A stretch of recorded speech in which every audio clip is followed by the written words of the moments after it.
नमस्कार, core concept academy में सबका स्वागत है। आज हम प्राचीन भारत के इतिहास का एक ऐसा टॉपिक उठाने वाले हैं जहां से हर सरकारी परीक्षा में, चाहे वो एसएससी हो, बैंकिंग हो या यूपीएससी, 2 से 3 सवाल तो पक्के आते ही हैं। जी हाँ, हम बात कर रहे हैं सिंधु घाटी सभ्यता की। तो चलिए एक सवाल से शुरुआत करते हैं। क्या कोई अंदाजा लगा सकता है कि भारत की पहली शहरी सभ्यता मतलब फर्स्ट अर्बन सिविलाइजेशन कौन सी थी? बिल्कुल सही, ये थी सिंधु घाटी सभ्यता, जिसने आज से करीब करीब 5000 साल पहले एक ऐसे प्लान्ड शहरी जीवन की नींव रखी थी जो आज भी हमें हैरान कर देती है। तो आज हम क्या क्या कवर करने वाले हैं, एक नज़र डाल लेते हैं। हम सभ्यता के परिचय से शुरू करेंगे, फिर उनके कमाल के टाउन प्लानिंग को देखेंगे, उनकी अर्थव्यवस्था, कला और संस्कृति को समझेंगे।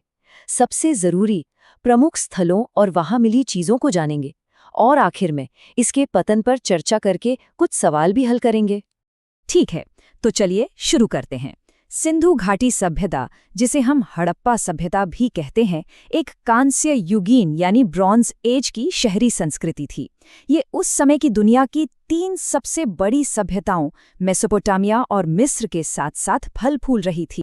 देखिए, इस सभ्यता को हम 3 हिस्सों में बांटते हैं, लेकिन हमारे लिए एग्जाम के पॉइंट ऑफ व्यू से सबसे जरूरी है ये बीच वाला परिपक्व हड़प्पा चरण। यही वो दौर था जब हड़प्पा और मोहनजोदाड़ो जैसे बड़े शहर अपने चरम पर थे, और ज्यादातर सवाल भी यहीं से बनते हैं। अब आते हैं उन नामों पर जो परीक्षाओं में सीधे सीधे पूछ लिए जाते हैं। साल था 1921, जब दयाराम साहनी ने हड़प्पा की खोज की, जो रावी नदी के किनारे है। और ठीक अगले ही साल 1922 में राखलदास बनर्जी ने सिंधु नदी के तट पर मोहनजोदड़ो को खोज निकाला। इन दोनों खोजों को सुपरवाइज कर रहे थे सर जॉन मार्शल। अब बात करते हैं उस चीज की जो इस सभ्यता को सबसे खास और सबसे एडवांस्ड बनाती है, इसका नगर नियोजन यानी टाउन प्लानिंग। यकीन मानिए, ये लोग अपने वक्त से बहुत बहुत आगे थे। उनके शहर ऐसे ही नहीं बस गए थे, उन्हें बाकायदा एक ग्रिड पैटर्न पर बनाया गया था। मतलब सड़कें सीधी होती थी और एक दूसरे को 90 डिग्री यानी समकोण पर काटती थी। ये एक बहुत ही एडवांस्ड अर्बन प्लानिंग का सबूत है। शहर अक्सर 2 हिस्सों में बटे होते थे, एक ऊंचा हिस्सा जिसे हम गढ़ या सिटाडल कहते हैं, और एक निचला शहर। और कमाल की बात तो ये है कि बनाने के लिए जो पक्की ईंटें इस्तेमाल होती थी, उनका साइज हर जगह, हर शहर में एक जैसा था, 1:2:4 के अनुपात में। ये दिखाता है कि कोई ना कोई मजबूत सेंट्रल अथॉरिटी जरूर रही होगी। और उनका ड्रेनेज सिस्टम कमाल था। आज भी कई शहरों में ऐसा सिस्टम देखने को नहीं मिलता। हर घर की नाली सड़क की मेन नाली से जुड़ती थी, और वो भी ढकी हुई होती थी। सफाई के लिए उनमें मैनहोल्स तक बने थे। ये सब साफ सफाई और सिविक एडमिनिस्ट्रेशन की तरफ इशारा करता है। मोहनजोदड़ो में मिला विशाल स्नानागार, जिसे द ग्रेट बाथ भी कहते हैं, उनकी इंजीनियरिंग का एक बेहतरीन नमूना है।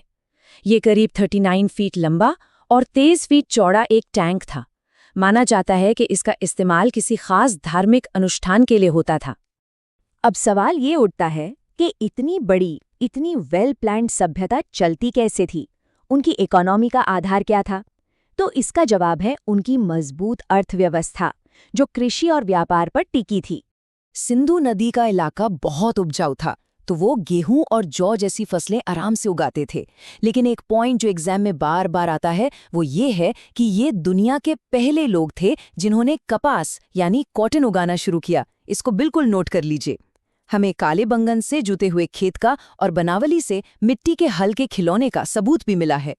खेती के साथ साथ वो व्यापार में भी बहुत आगे थे।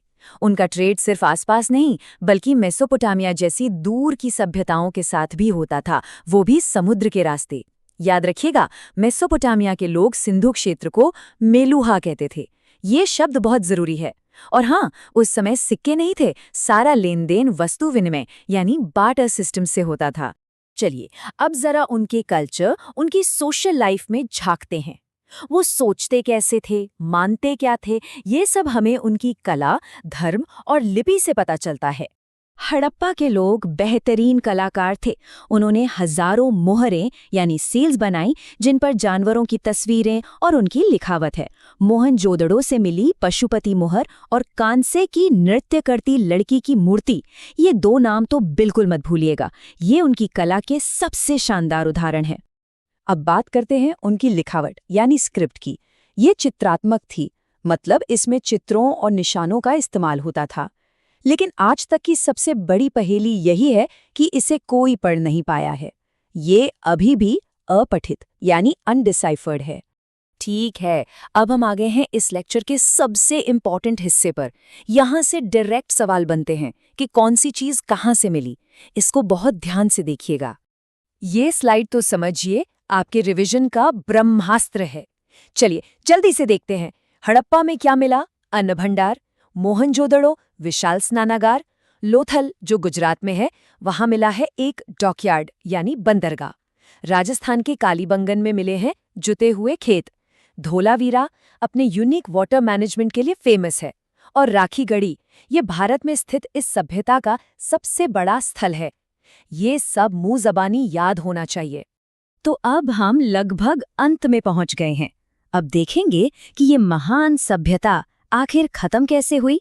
एक क्विक रिवीजन करेंगे और फिर कुछ क्वेश्चंस प्रैक्टिस करेंगे ताकि सब कुछ पक्का हो जाए। तो इतनी एडवांस्ड सिविलाइजेशन का अंत कैसे हुआ? देखिए, कोई एक कारण नहीं था। सबसे बड़ा और सबसे एक्सेप्टेड कारण माना जाता है जलवायु परिवर्तन। नदियां सूख गईं, सूखा पड़ने लगा। ये एक धीमी प्रक्रिया थी, कोई अचानक हुआ अंत नहीं। बाहरी हमले वाली थ्योरी को अब ज्यादातर विद्वान नहीं मानते। चलिए परीक्षा के लिए रामबाण तथ्यों का एक तेज रिवीजन करते हैं। पहला खोजा गया स्थल हड़प्पा, सबसे बड़ा स्थल मोहनजोदड़ो, भारत में सबसे बड़ा स्थल राखीगढ़ी, बंदरगाह कहाँ मिला? लोथल में। जुता हुआ खेत कालीबंगन, अद्वितीय जल प्रबंधन धोलावीरा, और लिपि कैसी थी? अपठित। इन्हें हमेशा याद रखें। चलिए अब देखते हैं कितना याद रहा। पहला सवाल, किस हड़प्पा स्थल में एक कृत्रिम गोदी बाड़ा यानी डॉकयार्ड का सबूत मिला है? कुछ सेकंड सोचिए।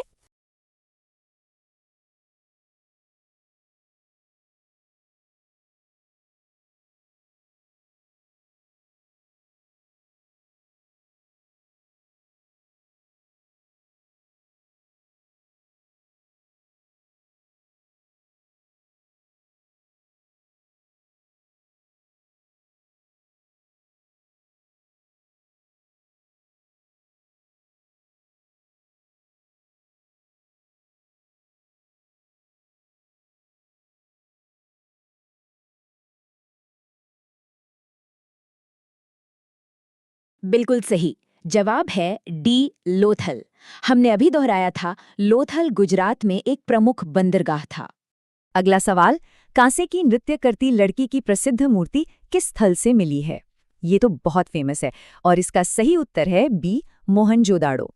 ये मूर्ति, पशुपति मोहर और विशाल स्नानागार, ये तीनों मोहनजोदाड़ो की सबसे बड़ी पहचान है। और आज का ये आखिरी सवाल जो आपकी समझ को परखेगा, इनमें से कौन सा कथन सत्य है? ध्यान से पढ़िए। जी हाँ, सही जवाब है सी, नगर नियोजन ग्रिड प्रणाली पर आधारित था। बाकी सब गलत हैं क्योंकि वो लोहे को नहीं जानते थे, उनकी लिपि आज तक नहीं पढ़ी गई है और हमें मंदिरों के भी कोई स्पष्ट सबूत नहीं मिले हैं।